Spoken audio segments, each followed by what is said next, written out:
Heidi, Kurakusumrak Sedavidom. Come on, step into the twilight with David. Together we will explore adventures of the heart. Today we join Guy de Maupassant as he recounts the story of Misti. I was very much interested at that time in a droll little woman. She was married, of course, as I have a horror of unmarried flirts. What enjoyment is there in making love to a woman who belongs to nobody and yet belongs to anyone? And, besides, morality aside, I do not understand love as a trade. That disgusts me somewhat. The especial attraction in a married woman to a bachelor is that she gives him a home, a sweet, pleasant home where everyone takes care of you and spoils you, from the husband to the servants. One finds everything combined there: love, friendship, even fatherly interest, bed and board. All, in fact, that constitutes the happiness of life, with this incalculable advantage, that one can change one's family from time to time, take up one's abode in all kinds of society in turn. In summer, in the country with the workman who rents you a room in his house. In winter, with the townsfolk, or even with the nobility if one is ambitious. I have another weakness. It is that I become attached to the husband as well as the wife. I acknowledge even that some husbands, ordinary or coarse as they may be, give me a feeling of disgust for their wives, however charming they may be. But when the husband is intellectual or charming, I invariably become very much attached to him. I am careful if I quarrel with the wife not to quarrel with the husband.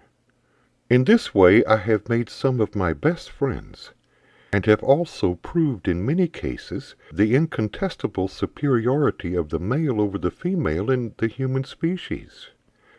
The latter makes all sorts of trouble scenes, reproaches, etc., while the former, who has just as good a right to complain, treats you, on the contrary, as though you were the special providence of his hearth. Well, my friend was a quaint little woman, a brunette, fanciful, capricious, pious, superstitious, credulous as a monk, but charming. She had a way of kissing one that I never saw in anyone else. But that was not the attraction. And such soft skin! It gave me intense delight merely to hold her hands. And an eye. Her glance was like a slow caress, delicious and unending. Sometimes I would lean my head on her knee, and we would remain motionless, she leaning over me with that subtle, enigmatic, disturbing smile that women have, while my eyes would be raised to hers, drinking sweetly and deliciously into my heart, like a form of intoxication, the glance of her limpid blue eyes, limpid as though they were full of thoughts of love, and blue as though they were a heaven of delights. Her husband, inspector of some large public works, was frequently away from home, and left us our evenings free. Sometimes I spent them with her lounging on the divan, with my forehead on one of her knees, while on the other lay an enormous black cat called Misti, whom she adored. Our fingers would meet on the cat's back and would intertwine in her soft, silky fur. I felt its warm body against my cheek, trembling with its eternal purring, and occasionally a paw would reach out and place on my mouth or my eyelid 5 unsheathed claws which would prick my eyelids and then be immediately withdrawn. Sometimes we would go out on what we called our escapades. They were very innocent, however. They consisted in taking supper at some inn in the suburbs, or else, after dining at her house or at mine, in making the round of the cheap cafes like students out for a lark.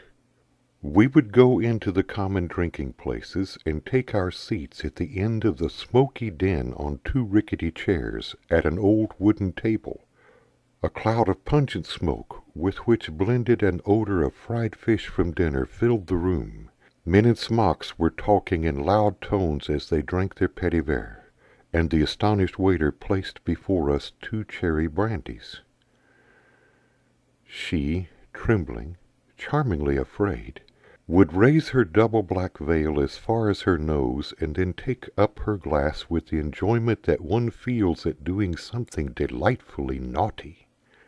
Each cherry she swallowed made her feel as if she had done something wrong.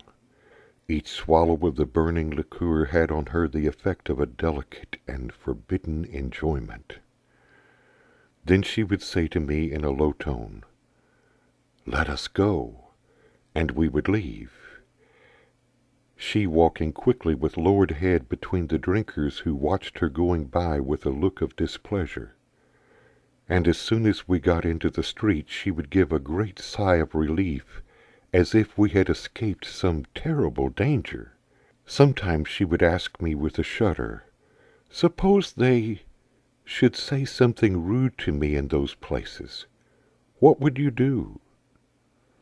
"Why, I would defend you, parbleu," I would reply in a resolute manner, and she would squeeze my arm for happiness, perhaps with a vague wish that she might be insulted and protected, that she might see men fight on her account, even those men, with me. One evening, as we sat at a table in a tavern at Montmartre, we saw an old woman in tattered garments come in, holding in her hand a pack of dirty cards. Perceiving a lady, the old woman at once approached us and offered to tell my friend's fortune. Emma, who in her heart believed in everything, was trembling and longing and anxiety, and she made a place beside her for the old woman. The latter, old, wrinkled, her eyes with red inflamed rings around them, and her mouth without a single tooth in it, began to deal her dirty cards on the table. She dealt them in piles, then gathered them up, and then dealt them out again, murmuring indistinguishable words. Emma, turning pale, listened with bated breath, gasping with anxiety and curiosity. The fortune-teller broke silence. She predicted vague happenings, happiness and children, a fair young man, a voyage, money, a lawsuit, a dark man, the return of someone, success, a death. The mention of this death attracted the younger woman's attention. Whose death? When? In what manner? The old woman replied, "Oh, as to that, these cards are not certain enough. You must come to my place tomorrow. I will tell you about it with coffee grounds which never make a mistake." Emma turned anxiously to me. "Say, let us go there tomorrow. Oh, please say yes. If not, you cannot imagine how worried I shall be." I began to laugh. "We will go there if you wish it, dearie." The old woman gave us her address. She lived on the 6th floor, in a wretched house behind the Bouchermont. We went there the following day. Her room, an attic containing 2 chairs and a bed, was filled with strange objects. Bunches of herbs hanging from nails, skins of animals, flasks and phials containing liquids of various colors. On the table a stuffed black cat looked out of eyes of glass. He seemed like the demon of this sinister dwelling. Emma, almost fainting with emotion, sat down on a chair and exclaimed, "Oh dear, look at that cat! How like it is to Misti!" And she explained to the old woman that she had a cat, Exactly like that, exactly like that. The old woman replied gravely, If you are in love with a man, you must not keep it. Emma, suddenly filled with fear, asked, Why not? The old woman sat down familiarly beside her and took her hand. It was the undoing of my life, she said. My friend wanted to hear about it. She leaned against the old woman, questioned her, begged her to tell. At length the woman agreed to do so. I loved that cat, she said, as one would love a brother. I was young then, and all alone, a seamstress. I had only him, Mouton. One of the tenants had given it to me. He was as intelligent as a child, and gentle as well, and he worshipped me, my dear lady. He worshipped me more than one does a fetish.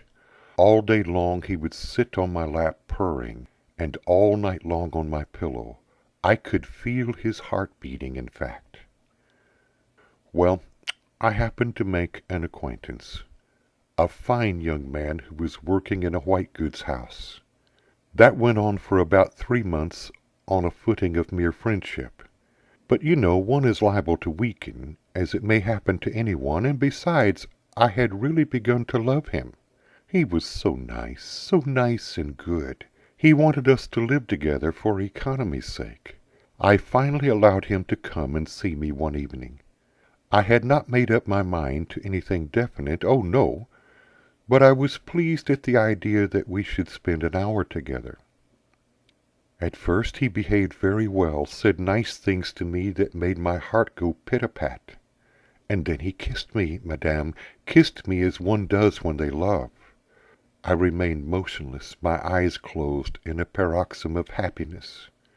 But suddenly I felt him start violently, and he gave a scream that I shall never forget. I opened my eyes, and I saw that Mouton had sprung at his face and was tearing at the skin with his claws as if it had been a linen rag, and the blood was streaming down like rain, madame. I tried to take the cat away, but he held on tight, scratching all the time, and he bit me, he was so crazy. I finally got him and threw him out the window, which was open, for it was summer.